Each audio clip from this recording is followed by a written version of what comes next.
Hi, எப்படி இருக்கீங்க? இன்னைக்கு என்னோட மெனுவில் எடுத்துருக்கிறது ஒரு ஃபேவரட் சைனீஸ் டிஷ் தான் நம்ம ஊரில். காலிஃப்ளவர் மஞ்சூரியன், கோபி மஞ்சூரியன் சொல்லுவோம். ஏன்னா இது வந்து ரெஸ்டாரண்ட்டில் நிறைய அடிக்கடி போகிற ஒரு டிஷ், குழந்தைங்களுக்கு ரொம்ப பிடிச்சது. இதில் ரெண்டு ப்ராசஸாக இருக்குது. ஃபஸ்ட்டு அந்த கோபி 65 காலிஃப்ளவர் 65 பண்ணி அதை வந்து மஞ்சூரியனை நம்ம ஒரு செமி கிரேவி மாதிரி நம்ம பண்ண போகிறோம். அதான் ப்ராசஸ் பண்ண போகிறோம். ரொம்ப சிம்பிளான ஒரு ப்ராசஸ், ஈஸியாக பண்ணிடலாம். வாங்க இன்னைக்கு ஒரு பெர்ஃபெக்டான restaurant style cauliflower gobi Manchurian எப்படி பண்ணுறதுன்னு பார்ப்போம். I am Sundar. Welcome to recipecheckr.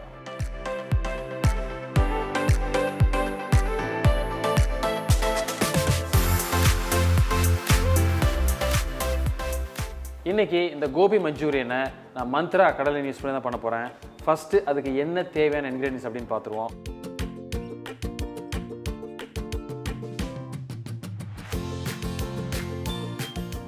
So first வந்து நம்ம ஆயிலை ஒரு கடாயில் போட்டு அது சூடாகிட்டு இருக்கிறப்ப இந்த கோபி மஞ்சூரியனுக்கு உள்ள இந்த ஃப்ரை, அதாவது 65 கோபி 65 தான் இந்த ஃபஸ்ட் ஸ்டேஜ் ப்ராசஸ். அதுக்குள்ள என்ன ப்ரிப்பரேஷன் நம்ம பண்ணிடுவோம்.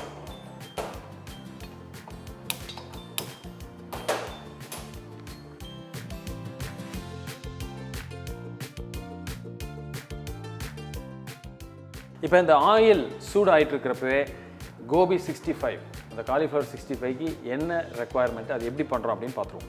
இப்போ நான் என்ன பண்ணியிருக்கேன், ஒரு பவுல் எடுத்து வச்சுட்டு காலிஃப்ளவரை இந்த மாதிரி பொடி பொடியை வெட்டி ஒரு சால்ட் வாட்டரில் கிட்டத்தட்ட ஒரு 1/2 அன் ஹவர் சோக் பண்ணியிருக்கேன். ஏதாவது இதில் ஒரு பூச்சியோ இல்லை இருந்தால் வெளியில் வந்துடும். ஸோ அழகாக அதை எடுத்துகிட்டு ஸோ இதை இப்போ நல்ல தண்ணியை நல்லா இருத்து ஒரு பவுலில் போடுங்க. இதில் ஒரு 1/2 ஸ்பூன் அளவுக்கு ஜிஞ்சர் கார்லிக் பேஸ்ட்,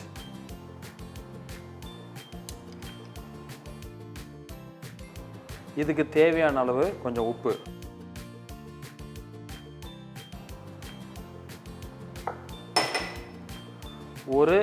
இப்போ நம்ம எடுத்திருக்கிற காலிஃப்ளவர் அளவுக்கு ஒரு 2லிருந்து ஒரு 3 ஸ்பூன் அளவுக்கு மைதா மாவு,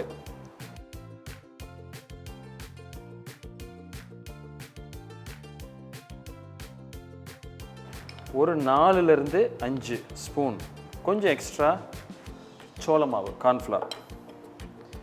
அப்புறம் ஜஸ்ட் இதை ஒரு மிக்ஸ் பண்ணிக்கங்க. கையிலேயே நல்லா அழகாக ஈஸியாக கோட் ஆயிரும். நமக்கு வேணுங்கிறப்போ லைட்டாக கொஞ்சோண்டு தண்ணி இதில் நம்ம தொளிச்சிக்கலாம்.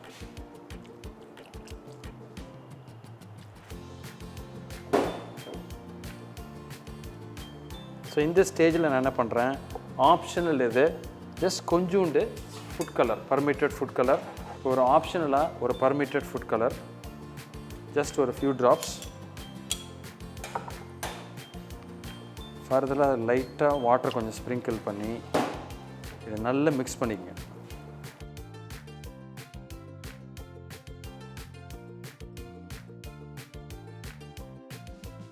ஸோ இப்போ இது மிக்ஸ் ஆகி கரெக்டாக ரெடி ஆயிடுச்சு. இதை இப்போ நம்ம டீப் ஃப்ரை பண்ணி இதை எடுத்துகிட்டு அடுத்த ஸ்டேஜுக்கு நம்ம எப்படி போகுதுன்னு பார்ப்போம். ஸோ இப்போ நல்ல ஆயில் ஓரளவுக்கு சூடானோடனே இதில் போட்டு நல்லா டீப் ஃப்ரை பண்ணிடுங்க.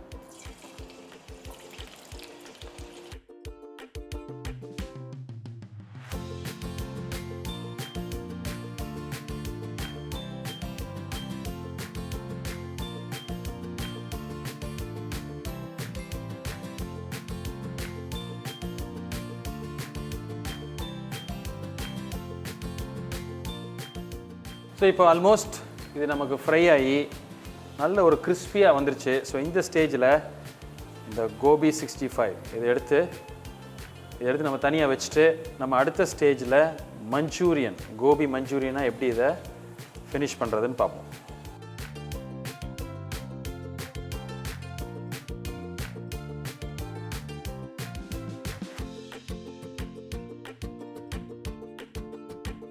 இன்றைக்கி ஒரு கடாய் எடுத்திருக்கேன்.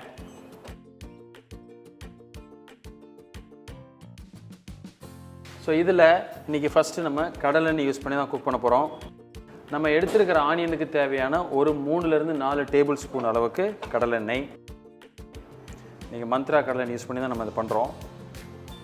ஸோ இப்போ அந்த ஆயில் நமக்கு கொஞ்சம் லைட்டாக சூடாகி வரப்போ நம்ம வெட்டி வச்சிருக்கிற பூண்டு ஒரு 4லேருந்து 5 பல்லு போடலாம். அதே மாதிரி ஒரு ஆனியன் பொடியாக வெட்டி வச்சுருக்கேன்.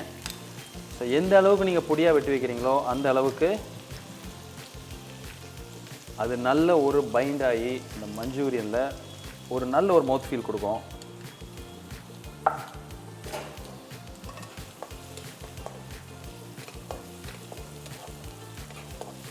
ஸோ இந்த ஆனியன் லைட்டாக குக் ஆகிட்டு இருக்கிறப்ப, அந்த ஃப்ரை ஆகிட்டு இருக்கிறப்ப இப்போது நம்ம எடுத்து வச்சுருக்கிற ஒரு பச்சை மிளகா நல்லா பொடியாக வெட்டி வச்சுருக்கேன். உங்களுக்கு காரத்துக்கு தேவையாக 1 2 நீங்கள் யூஸ் பண்ணிக்கலாம்.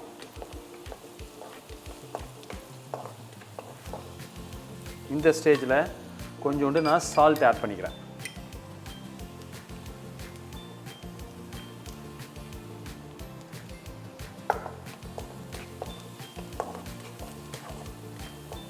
ஸோ இது ஓரளவு நல்லா ஃப்ரை ஆகி வரப்போ நம்ம பொடியாக வெட்டி வச்சுருக்கிற குடமிளகா, இது ஒரு நல்ல ஒரு ஃப்ளேவர் கிடைக்கும். ஒரு பாதி குடமிளகா நம்ம எடுத்துருக்கிற இன்றைக்கி உள்ள காலிஃப்ளவருக்கு நம்ம சேர்த்த குடமிளகா கொஞ்சம் கரெக்டாக கொஞ்சம் லைட்டாக ஃப்ரை ஆகி வரப்போ உங்களுக்கு அந்த வாசனையும் நல்லா தெரியும் அது ஃப்ரை ஆகிறப்போ. ஸோ இந்த ஸ்டேஜில் நம்ம பொடியாக வெட்டி வச்சுருக்கிற வெங்காயத்தாள், ஸ்ப்ரிங் ஆனியன்ஸ், அது ஒரு 2லேருந்து 3 ஸ்பூன் போடுங்க.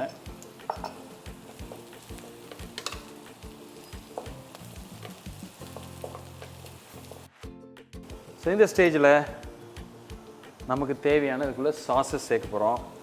ஒரு 1.5 டீஸ்பூன் அளவுக்கு டொமேட்டோ சாஸ் இல்லை டொமேட்டோ கிச்சப் எது இருக்கோ அதை யூஸ் பண்ணுங்கள்.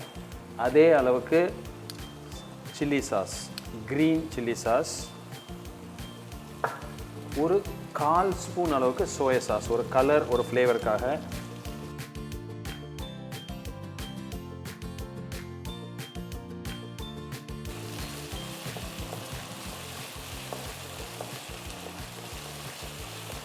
ஸோ ஜஸ்ட் இது கரெக்டாக கொஞ்சம் கொதித்து வரப்போ நமக்கு தேவையான அளவு கொஞ்சோண்டு தண்ணி போட்டுங்க.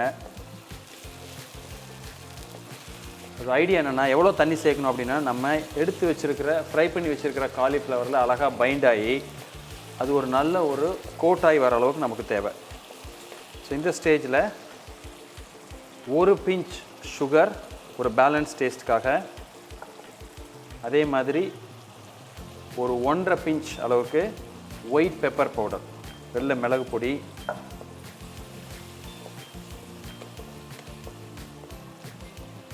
நம்ம ஏற்கனவே சால்ட் ஆட் பண்ணிட்டோம். ஸோ இப்போ இந்த ஸ்டேஜில் ஜஸ்ட் ஒரு கொதி நல்லா ஒரு மிக்ஸ் ஆயிடுச்சு. நம்ம ஃப்ரை பண்ணி வச்சுருக்கிற கோபி காலிஃப்ளவர் இதில் ஆட் பண்ணிடுங்க.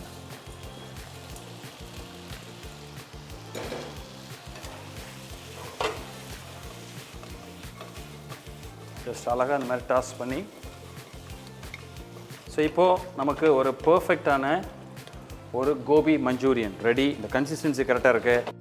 இந்த ஸ்டேஜில் நீங்கள் ஸ்டவ் ஆஃப் பண்ணிடலாம். ஃபைனலாக என்ன பண்ணுறேன் அப்படின்னா, நம்ம வெட்டி மீதி வச்சுருக்கிற வெங்காயத்தாள் அதை லைட்டாக கொஞ்சம் ஸ்ப்ரிங்கிள் பண்ணி ஒரு மிக்ஸ் கொடுத்து நீங்கள் சர்வ் பண்ணிடலாம். சில சமயம் உங்களுக்கு கோபி மஞ்சூரியன் இன்னும் கொஞ்சம் வாட்டராக வேணும், கொஞ்சம் தண்ணியாக வேணும் அப்படின்னா, கொஞ்சம் லூஸாக இருக்கணும் அப்படின்னா, கார்ன்ஃப்ளவர் கொஞ்சம் கரைச்சி, அதாவது சோளமாவை கொஞ்சம் குறைச்சி லைட்டாக ஆட் பண்ணி ஒரு கொதி வந்தோன்னு எடுத்திங்கன்னா கொஞ்சம் ஒரு கிரேவி மாதிரி கிடைக்கும். பட் இது ஒரு ஸ்டைல், அது ஒரு ஸ்டைல். ஸோ இன்றைக்கி இந்த மாதிரி ஒரு செமை கிரேவி தான் நான் பண்ணியிருக்கேன். ஸோ பிடிச்சிருக்குன்னு நினைக்கிறேன். பிடிச்சிருந்தா எங்களுக்கு ஒரு லைக், தம்ஸ் அப் கொடுங்க, ஃப்ரெண்ட்ஸோட ஷேர் பண்ணுங்கள். இதே மாதிரி இன்னொரு நாள் இன்னொரு வீடியோவில் மீட் பண்ணுறேன். இந்த கோபி மஞ்சூரியனுக்கு ஐடியல் வெஜிடபிள் ஃப்ரைட் ரைஸ், இந்த மாதிரி சில fried rice, any Chinese item நீங்கள் யூஸ் பண்ணலாம். இதே மாதிரி இன்னொரு நாள் ஒரு சைனீஸோ ஒரு இந்தியனோ இல்லை ஒரு வெஸ்டர்ன் குக்கிங்கோ அதில் இருக்கிற டிப்ஸ் அண்ட் டெக்னிக்ஸோட மீட் பண்ணுறேன். அது வரைக்கும் ஹாப்பி குக்கிங்.